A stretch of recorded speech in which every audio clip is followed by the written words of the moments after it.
이런 겁니다. 일단 애니메이션이 이렇게 지금 포지션 랜덤하게 들어오게 애니메이션 잡았습니다. 자, 여러분들도 충분히 할 수 있습니다. 그런데, 자, 여기에 나는 이제 뭘 하고 싶은 거냐. 애니메이터 1이 지금 추가가 됐고요. 흰 값으로 포지션을 추가했고, 랜덤하게 애니메이션 되게, 예, 완성을 했습니다. 그런데 나는 이거를, 화면의 위쪽으로 다시 이제 내보내고 싶다 이거예요. 뭐 이럴 때는 과연 어떻게 할까요? 이럴 때는요, 우리가 다수의 애니메이터를 추가할 수 있습니다. 이게 무슨 얘기냐면, 저는 여태까지 이제 강의를 만들면서 애니메이터 하나만 이렇게 써왔죠. 자, 이때 우리는 또 다른 애니메이터를 추가함으로써 새로운 애니메이션을 만들 수 있다는 거예요. 자, 한번 해보겠습니다. 그러면 새로운 애니메이터를 어떻게 추가하느냐? 뭐, 예를 들어서, 뭐, 내가 이 애니메이터 한번에서 뭐, 흰 값으로 포지션을 다시 한번 눌러볼 텐데, 뭐, 아무 변화가 없습니다. 그죠? 자, 왜 이럴까?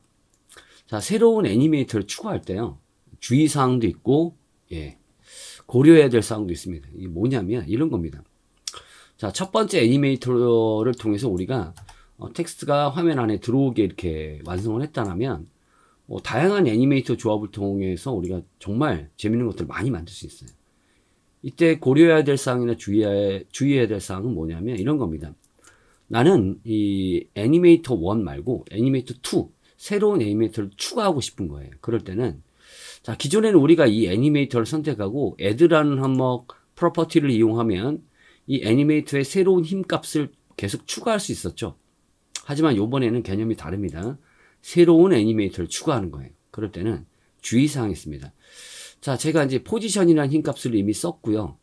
새로운 애니메이터를 추가해서 또다시 포지션 값에 뭔가를 애니메이션 주고 싶다면 새로운 애니메이터를 추가해야 됩니다. 그럴 때 주의사항이 뭐냐? 기존의 애니메이터를 이렇게 선택한 상태에서 아까는 제가 이제 포지션을 눌러봤더니 아무 변화가 일어나지 않았습니다. 이유는 뭐냐면 이런 겁니다.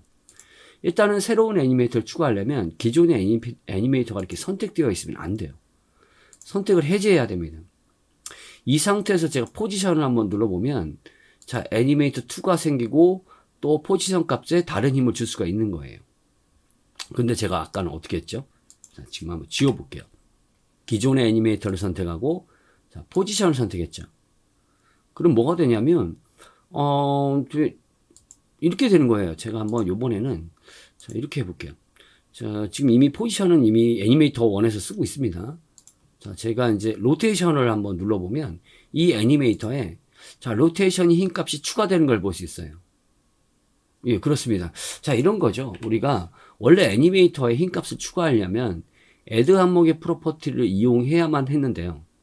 사실은 힘을 추가하는 방법이 하나가 더 있었던 겁니다.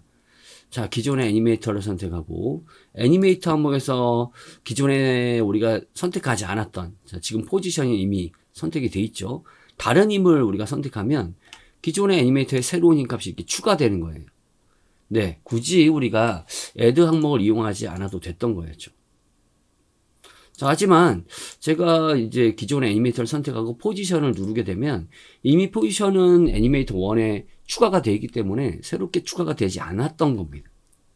예, 이제 좀 이해가 되시나요? 자, 우리가 원하는 건 뭐냐면 애니메이터 1 말고 새로운 애니메이터를 추가하고 싶은 거예요.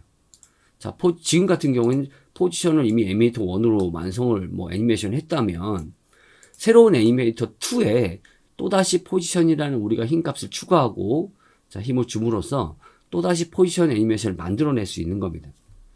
예. 이때 주의사항은 뭐냐? 기존의 애니메이터를 선택하지 않는 거죠. 자, 힘을 추가하는 것과 새로운 애니메이터를 추가하는 것은 반드시 구분해야 됩니다.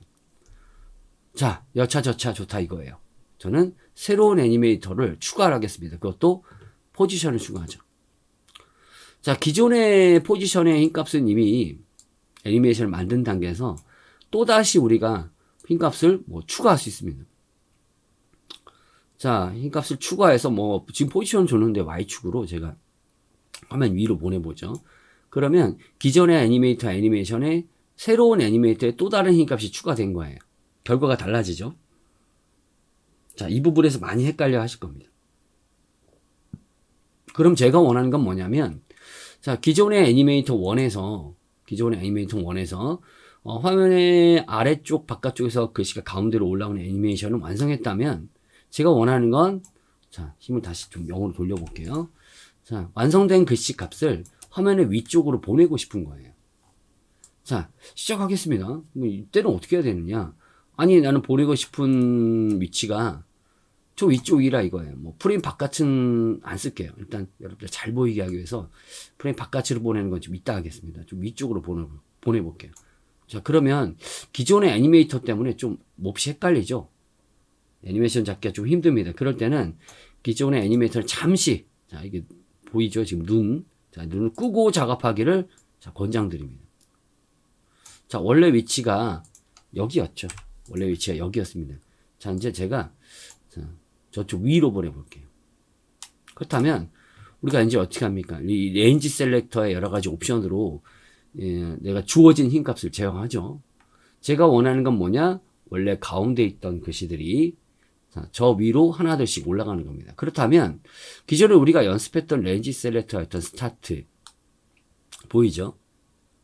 엔드 뭐 이런 걸 통해서 우리가 제어하면 되지 않겠습니까? 지금과 같은 경우에는 스타터와 엔드를요 다 제가 0으로 만들어 볼게요.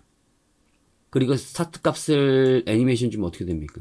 한 글자씩 자 이제는 원래 자리로 돌아가는 게 아니라 제가 힘을 이렇게 줬죠. 준 힘의 위치 값으로 지금 포지션 마이너스 385까지 줬습니다. 자, 원하는 위치로 한 글자씩 이렇게 올릴 수 있는 거예요. 그렇죠? 자, 실제 키도 한번 잡아볼게요. 한 2초 동안 키를 잡겠습니다. 그러면 내가 준 힘값만큼 이제 힘이 들어갑니다. 전에는 힘을 우리가 빼는 형태였어요. 들어갑니다. 이렇게 한 글자씩 올라가죠. 자, 이제 아까 우리가 잠깐 우리가 생략했던 안 보이게 했던 애니메이터 1을 한번 켜보면 그러면 이제 더 헷갈리죠. 더 헷갈립니다. 이게 뭐 어떻게 돌아가는 건지 알 수가 없어요. 자, 그래서 저는 어떻게 할 거냐면 첫 번째 애니메이터 애니메이션이 끝나고 자, 단축키 U를 눌러서 키프레임 볼게요. 첫 번째 애니메이션이 다 끝나고 두 번째 애니메이션을 좀 나중에 한번 좀 볼게요. 그러면 제가 원하는 어떤 애니메이션이 완성이 되죠. 자, 글씨가 아래쪽으로 힘이 들어갔다가 원래 자리로 돌아오게. 그리고 어느 정도 시간이 지나면 제가 원하는 힘 값으로 힘이 들어가게. 이렇게 애니메이션이 완성이 됐습니다. 자, 저는 뭘 할 거냐면 이제 애니메이터 옵션을 열어서 지금 애니메이터 2의 옵션을 좀 열어서요. 자, 여기다 이제 랜더마이즈 오더를 켤게요. 랜더마이즈 오더를 켜겠습니다. 그러면 또 랜덤하게 글씨가 자, 랜더마이즈 오더 켤게요. 랜덤하게 글씨가 또 올라가죠. 자, 잘 보이시죠? 여기에 우리가 또 램프업이랑 램프다운을 쓰면 글씨와 글씨 사이의 애니메이션 시간차를 좀 줄일 수 있었어요.